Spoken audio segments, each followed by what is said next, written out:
Hello friends, स्वागत है एक बार फिर से आपका उड़ान कंपटीशन क्लासेस के ऑफिशियल यूट्यूब चैनल पे। कैसे हैं आप सब और कैसे चल रही है आप सबकी पढ़ाई?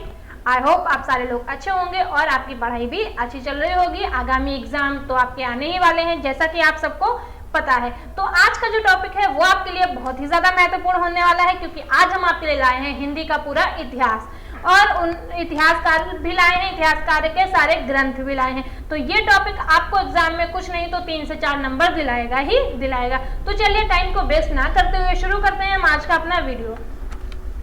तो आज जो हम पढ़ेंगे हिंदी साहित्य में इतिहासकार और उनके ग्रंथों के बारे में। तो सबसे पहला देखिए, सबसे पहला आपके जो इतिहासकार हैं गारसोदर ताशी, इनके बारे में बहुत बच्चों ने नाम नहीं सुना होगा, और अगर आपने सुना है तो बहुत अच्छी बात है। इसका मतलब आपकी तैयारी बहुत अच्छी चल रही है, और अगर आपने नहीं सुना है तो इसका मतलब है कि आपको तैयारी करने की बहुत ही ज्यादा आवश्यकता है।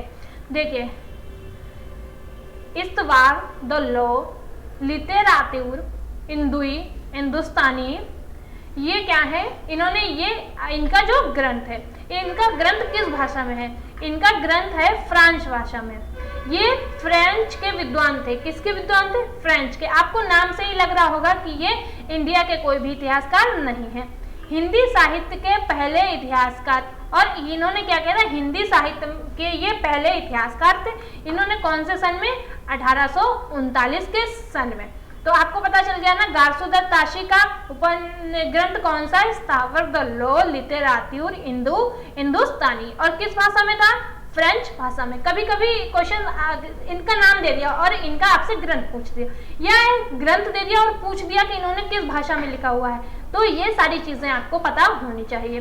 देखिए, दूसरे हम पढ़ते हैं। दूसरे हमारे मौलवी करीमुद्दीन। कौन से? मौलवी करीमुद्दीन। इन्होंने कौन से लिखी है? इन्होंने लिखी है तजकीरा ए सुआराई। इन्होंने कब लिखी है? इन्होंने लिखी है 1848 में। क्या अगर इन्होंने आपको दे दिया कि मौलवी करीमुद्दीन ने उनका ग्रंथ कौन सा है? बहुत सारे ग्रंथ लिखे होंगे, और अगर आपने ध्यान से नहीं पढ़ा है तो क्या ये क्वेश्चन आपका यहाँ पे गलत हो जाने वाला है दोस्तों। तो देखिए, नेक्स्ट क्वेश्चन है। नेक्स्ट जो हमारे राइटर हैं वो कौन से हैं? वो है शिव सिंह सेंगर। कौन है? शिव सिंह सेंगर। और इनका जो ग्रंथ है वो इनके नाम से ही कुछ मिलता जुलता हुआ ग्रंथ है। देखिए, इनका जो ग्रंथ है वो इन्होंने लिखा है शिव सिंह सरोज। बाकी तो इनका नाम से ही ले लिया, सरोज थोड़ा सा बस चेंज है। और ये ग्रंथ इन्होंने लिखा है 1883 में। देखिए, इस तरीके के वीडियो आपको बहुत ही कम देखने को मिलेंगे, जो हम आपको प्रोवाइड करा रहे हैं सिर्फ और सिर्फ अपने चैनल पे, क्योंकि हम जानते हैं एग्जाम में आप एग्जामिनर किस तरीके से घुमा घुमा के प्रश्न पूछेगा। तो इसलिए क्या है कि आप सारी चीजें डिटेल में पढ़िए, क्योंकि शॉर्टकट कुछ नहीं होता। शॉर्टकट में आप चीजें पढ़ तो सकते हैं, लेकिन जब एट द मोमेंट आपको करना होगा तो वो शॉर्टकट आपके दिमाग से निकल जाएगा। और यही चीजें अगर आपने डिटेल में पढ़ी होंगी तो हो सकता है कि डिटेल में पढ़ने में आपको थोड़ा सा टाइम ज्यादा लगे, लेकिन जब आवश्यकता होगी तो वहां पे आप वो चीज भूलेंगे नहीं। तो चलिए नेक्स्ट देखते हैं। नेक्स्ट है हमारे जॉर्ज गियर्सन। इन्होंने लिखी है the modern vernacular literature of Hindustan. इन्होंने ये इनका ग्रंथ है the modern vernacular literature of Hindustan. इन्होंने लिखी है 1888 में। फिर हम देखते हैं मिश्र बंधु। मिश्र बंधु का जो ग्रंथ है वो है मिश्र बंधु विनोद। क्या है? मिश्र बंधु विनोद। और इन्होंने इसको 4 भागों में लिखा है। ठीक है, इन्होंने भाग 1, 2, 3 तो 1913 में लिख दिया था, पर भाग 4 इन्होंने 1934 में लिखा। तो हो सकता है क्वेश्चन आपका यहाँ से आ जाए कि मिश्रबंध विनोद का चौथा भाग कब लिखा गया। अगर आपने इस क्वेश्चन को नहीं पढ़ा होगा तो ये क्वेश्चन गलत होने वाला है। अब बढ़ते हैं आगे। देखिए, यहाँ पे कुछ और राइटर्स हैं और उनकी लिखी हुई बुक्स हैं। Edwin Greaves. एडविन ग्रीव्स ने क्या लिखा है? एडविन ग्रीव्स ने लिखा है आई स्क्रैच ऑफ हिंदी लिटरेचर। इन्होंने किस सन में लिखी है? इन्होंने लिखी है 1917 में। A scratch of history literature 1917 में। ओके, नेक्स्ट हमारे 7 नंबर के जो राइटर हैं वो कौन से? वो है F.E.K. महोदय। कौन है? F.E.K. महोदय। इन्होंने लिखी है a history of Hindi literature. इन्होंने जो बुक लिखी है उसका नाम है a history of Hindi literature. और कौन से सन में लिखी है? यहाँ पे लिखे है 1920 में। देखिए यहाँ पर एक चीज हमने राइटर्स और उनके लिखे हुए काव्य तो दिखाए ही है, जो उनके ग्रंथ है वो तो दिखाए, उसके साथ साथ हमने आपको सन भी दिखा दिया है, ताकि अगर एग्जाम में सन पूछ दें तो आपको किसी तरीके की डिफिकल्टी का सामना ना फेस करना पड़े। फिर नेक्स्ट है हमारे रामचंद्र शुक्ल जी। इनका तो नाम आप सबने सुना ही होगा, क्योंकि इनकी बहुत सारी कविताएं हम 9th से याद करते हुए आते हैं। तो ये आचार्य रामचंद्र जो शुक्ल हैं, रामचंद्र शुक्ल हिंदी साहित्य के इतिहास, हिंदी साहित्य का इतिहास इन्होंने लिखा था 1929 में। ठीक है, अब कुछ जो राइटर्स हैं वो इंडिया के हैं, आप इनको बहुत अच्छे तरीके से जानते हैं और बहुत सारी इनकी आपने इनकी जीवनी भी याद करी हुई है, आपने इनके द्वारा लिखी गई सारे ग्रंथों के नाम भी याद करे हुए हैं, तो ये आपके लिए कोई भी डिफिकल्ट चीज नहीं होगी। तो हमारे नेक्स्ट है हजारी प्रसाद द्विवेदी। इनका तो बहुत ही ज्यादा आप लोगों ने पढ़ा होगा, जीवन परिचय तो 9th-10th में आपने इनका जरूर ही पढ़ा होगा। तो ये हिंदी साहित्य की भूमिका इन्होंने लिखी, हिंदी साहित्य की भूमिका 1940 में, और हिंदी साहित्य का आदिकाल इन्होंने लिखा 1952 में। फिर हिंदी साहित्य उद्भव और विकास इन्होंने लिखा 1955 में। ठीक है, फिर करते हैं राम कुमार वर्मा। इन्होंने लिखा हिंदी साहित्य का आलोचनात्मक इतिहास। इन्होंने क्या लिखा? इन्होंने लिखा हिंदी साहित्य का आलोचनात्मक इतिहास 1938 में। किसमें? 1938 में। देखिए अगर आपके पास कॉपी पेन है तो आप इन राइटर्स को और इनके ग्रंथों को नोट डाउन कर लीजिए, नहीं है तो आप स्क्रीनशॉट ले लीजिए, ताकि बाद में आप इनको अपने पास लिख के रख सकें। अगले हैं हमारे डॉक्टर धीरेन्द्र वर्मा। कौन से? डॉक्टर धीरेन्द्र वर्मा।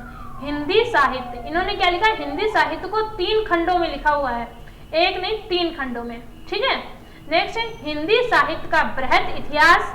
हिंदी साहित्य का बृहद इतिहास 16 खंडों में लिखा गया है। कितने खंडों में लिखा गया है? 16 खंडों में, और लिखना शुरू हुआ है 1957 में और खत्म हुआ है 1984 ईस्वी तक। ठीक है, फिर डॉक्टर नागेंद्र, इन्होंने हिंदी साहित्य का इतिहास 1973 में लिखा है। किसमें लिखा है? हिंदी साहित्य का इतिहास 1973 में लिखा है। हिंदी वर्ड में 20वीं सदी में। किसमें? 20वीं सदी में। ओके, फिर रामस्वरूप चतुर्वेदी। इन्होंने रामस्वरूप चतुर्वेदी ने लिखा है हिंदी साहित्य और आवेदना का विकास। क्या लिखा है? हिंदी साहित्य और आवेदना का विकास। फिर नेक्स्ट है लोक भारती प्रकाशन। क्या है? लोक भारती प्रकाशन। और नेक्स्ट है इलाहाबाद 1986 में। इन्होंने कब लिखा? इलाहाबाद 1986 में। फिर है बच्चन सिंह। ये आप बहुत लोगों को कंफ्यूज हो सकता है कि हरवंश राय बच्चन, ये वो नहीं है, ये दूसरे हैं बच्चन सिंह। ओके, इन्होंने क्या लिखा? इन्होंने हिंदी साहित्य का दूसरा इतिहास लिखा है। क्या लिखा है? हिंदी साहित्य का दूसरा इतिहास। राधा कृष्ण प्रकाशन जो है वो बच्चन सिंह ने है, नई दिल्ली में। कहा है? राधा कृष्ण प्रकाशन कहा है? नई दिल्ली में 1996 में ये बना था। फिर डॉक्टर मोहन अवस्थी ने लिखा है हिंदी साहित्य का अद्यतन इतिहास। बाबू गुलाब राय, इनको भी आप सारे लोग बहुत अच्छे से जानते होंगे क्योंकि आपने इनको पढ़ा है। अब ये मत कह दीजिएगा जानते होंगे हमारे पड़ोसी नहीं है, बहुत बच्चे ये भी कह सकते हैं भाई मुझे भी पता है पड़ोसी नहीं है, आपने इनको पढ़ा होगा। हिंदी साहित्य का सुबोध इतिहास। बाबू गुलाब राय ने क्या लिखा है? हिंदी साहित्य का सुबोध इतिहास। देखिए हिंदी साहित्य का विकास विभिन्न काल रहे हैं। हिंदी साहित्य का जो विकास हुआ है वो विभिन्न कालों में हुआ है। तो आज हम पढ़ेंगे आदिकाल को। किसको पढ़ेंगे? आदिकाल को। और इस आदिकाल से आपको 2 से 3 प्रश्न आते ही आते हैं। आप सबसे पहला प्रश्न यही बन सकता है कि आदिकाल कब से शुरू हुआ, और कब पहला बन सकता है आदिकाल कब से किस ईस्वी से शुरू हुआ, और आदिकाल का अंत किस ईस्वी में हुआ। तो आपको पता होना चाहिए कि जो आदिकाल का आरंभ हुआ था वो 1050 ईस्वी में हुआ था और अंत 1375 ईस्वी में हुआ है। किसमें हुआ है? 1375 ईस्वी में। चलिए अब देख लेते हैं इसमें लिखा क्या है इन्होंने। देखिए 11वीं सदी के लगभग देश भाषा हिंदी का रूप अधिक स्फुट होने लगा। उस समय पश्चिमी हिंदी प्रदेश में अनेक छोटे छोटे राजपूत राज्य स्थापित हो गए थे। ये परस्पर अथवा विदेशी आक्रमणकारियों से प्रायः युद्धरत रहते थे। इन्हीं राजाओं के संरक्षण में रहने वाले चारणों और भाटों ने राज प्रशस्ति मूलक काव्य वीर गाथा का नाम से अभिव्यक्त किया। अब आप सोच रहे होंगे ये लिखा तो है, इसको हम समझें कैसे? तो देखिए, इसको हम अपनी भाषा में समझ सकते हैं, जो मैं आपको भी समझाने वाली हूँ। इसमें ये कह रहा है कि जो 11वीं सदी थी वो देश भाषा हिंदी ज्यादा स्फुट होने लगी। स्फुट होने का मतलब अंकुरित होने लगी थी, यानी कि हिंदी ज्यादा प्रचलन में आने लगी थी। किसमें? 11वीं शताब्दी में। उस समय पश्चिमी प्रदेश जो था, उसमें पश्चिमी प्रदेश में बहुत सारे छोटे छोटे राजपूत राजाओं ने छोटा छोटा अपना एक राज्य बना लिया था और उसमें वो अपना स्वयं का शासन करते थे, किसी दूसरे का शासन नहीं मानते थे और वो प्रायः छोटी छोटी बातों पर एक दूसरे से लड़ा करते थे। जैसे कि आपके पड़ोसी छोटी छोटी बातों पे एक दूसरे से लड़ा करते हैं, या आप भाई बहन आपके घर में छोटी छोटी बातों पे लड़ाइयाँ होती रहती है, तो उसी तरीके से वो छोटी छोटी बातों में एक दूसरे से लड़ा करते थे। और अगर वो एक दूसरे से नहीं लड़ते तो क्या करते? वो विदेशी आक्रमणकारियों से लड़ा करते थे। तो आदिकाल में क्या बहुत ज्यादा युद्ध का वर्णन, बहुत ज्यादा युद्ध करे जाते थे। तो फिर जब युद्ध किए जाते थे तो इन राजाओं के संरक्षण में जो रहने वाले चारणों और भाटों, यानी इन चारणों और भाटों का मतलब होता है काव्य कवियों, जो काव्य कवि थे वहां पे, वो उनके अंडर में रहते थे। अब जब हम किसी के अंडर में रहेंगे तो हम उसी के बारे में तो बोलेंगे, भाई जिसका खाएंगे उसकी जय जयकार करेंगे। तो जब ये उनके उसमें अधिकार में रहते थे तो इन्होंने क्या किया? इन्होंने उसमें बहुत ज्यादा वीर गाथा का वर्णन किया। भाई जहाँ पे अब युद्ध होगा वहां पर वीरता की चीजें ही तो कही जाएंगी। तो इन्होंने क्या किया? इन्होंने वीर गाथा को बहुत ज्यादा अभिव्यक्त किया, यानी बहुत सारे इन्होंने जो ग्रंथ लिखे वो वीर गाथा पे ग्रंथ लिखे। या कह भी सकते, ये चीज ये भी कह सकते हैं कि वीर गाथा का काल कौन सा था। अब यहाँ पे अगर आपको नहीं पता है तो बताइए क्या आंसर। तो अगर आ गया वीर गाथा का काल किस को कहा जाता था, तो आपको पता होना चाहिए कि ये आदिकाल को कहा जाता था। किसको? आदिकाल को। देखिए, इन वीर गाथाओं को रासो कहा जाता था। इनमें आश्रयदाता राजाओं के शौर्य एवं पराक्रम का ओजस्वी वर्णन करने के साथ साथ उनके प्रेम प्रसंगों का भी उल्लेख है। रासो ग्रंथ में संघर्ष का कारण प्रायः प्रेम दिखाया गया है।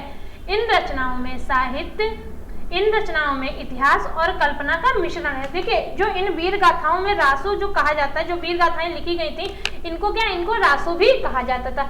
इनमें क्या राजाएं, जो इसमें राजाओं के शौर्य का वर्णन किया जाता था, उनके परिक्रम का वर्णन किया जाता था, वो जो दूसरे को आश्रय देते थे उस चीज का इसमें वर्णन किया जाता था। और इसी चीज के साथ साथ उसमें प्रेम प्रसंग का भी वर्णन किया जाता था। और प्रेम प्रसंग का जब वर्णन किया जाता था तो उसमें एक चीज रासो ग्रंथ में ये बताई जाती थी कि जो राजाओं के संघर्ष का कारण होता है वो प्रेम उनके संघर्ष का कारण होता है। और जो चीज रासो में दिखाई गई है ये पूर्णतः सच नहीं है। ये क्या, ये कुछ काल्पनिक, इसमें कुछ काल्पनिक घटनाएं भी जोड़ी गई हैं। इसको हम पूरा सत्य नहीं मान सकते हैं। तो जैसे अगर आपसे क्वेश्चन आ गया वीर गाथा का काल किसे कहा जाता था, तो आपको पता होना चाहिए वीर गाथा का काल आदिकाल को कहा जाता था। या यहाँ पे ये भी क्वेश्चन आ सकता है कि जो रासो है इसमें किस चीज का वर्णन किया गया है, तो आपको पता होना चाहिए कि इसमें राजाओं के शौर्य का वर्णन किया गया है। ठीक है, और क्वेश्चन ये भी आ सकता है कि राजाओं के संघर्ष का कारण क्या दिखाया गया है, तो यहाँ पे आपको ये भी पता होना चाहिए कि संघर्ष का कारण प्रायः प्रेम दिखाया गया है। ठीक है,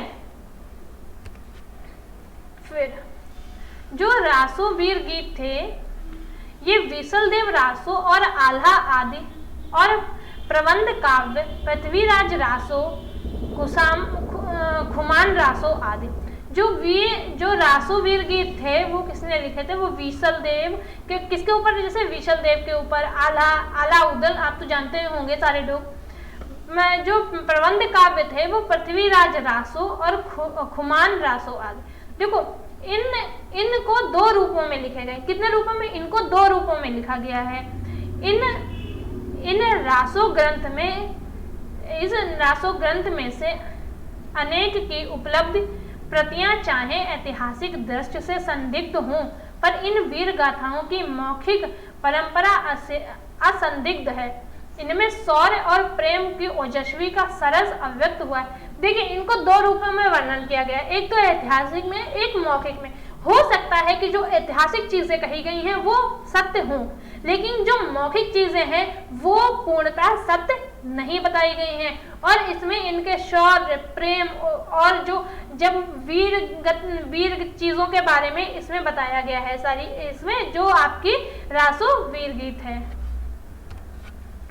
देखिए, इसी कालावधि में, यानी कि इसी समय के दौरान में मैथिल कोकिल विद्यापति हुए, जिनकी पदावली में मानवीय सौंदर्य और प्रेम के अनुपम व्यंजना मिलती है। इसी काल के दौरान एक और कवि हुए जिनका नाम क्या था, मैथिल कोकिल विद्यापति, और इन्होंने अपने एक ग्रंथ पद्मावली में मानवीय सौंदर्य और प्रेम का भर भर के वर्णन किया है।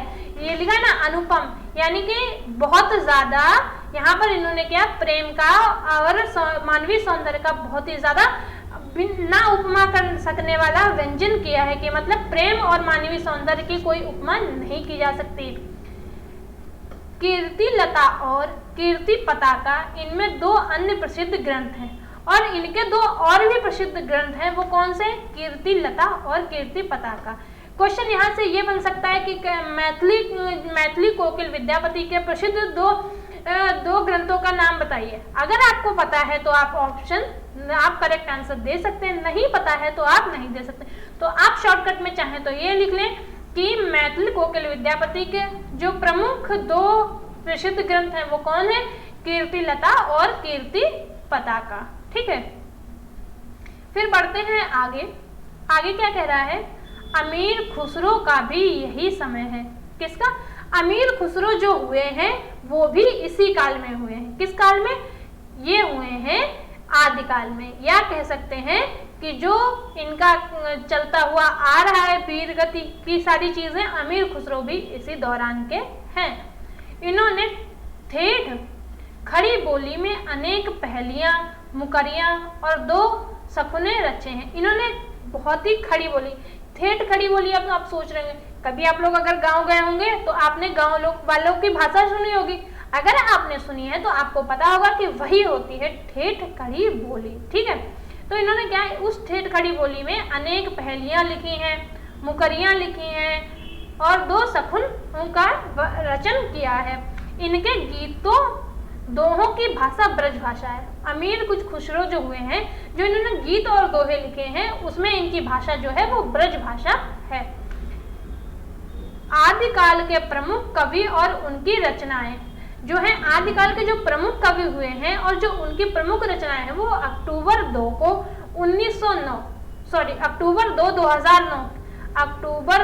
2009 आज हम आदिकालीन कवियों की प्रमुख कृतियों का विवरण प्रस्तुत कर रहे हैं। किसका विवरण आज हम आपको दे रहे हैं?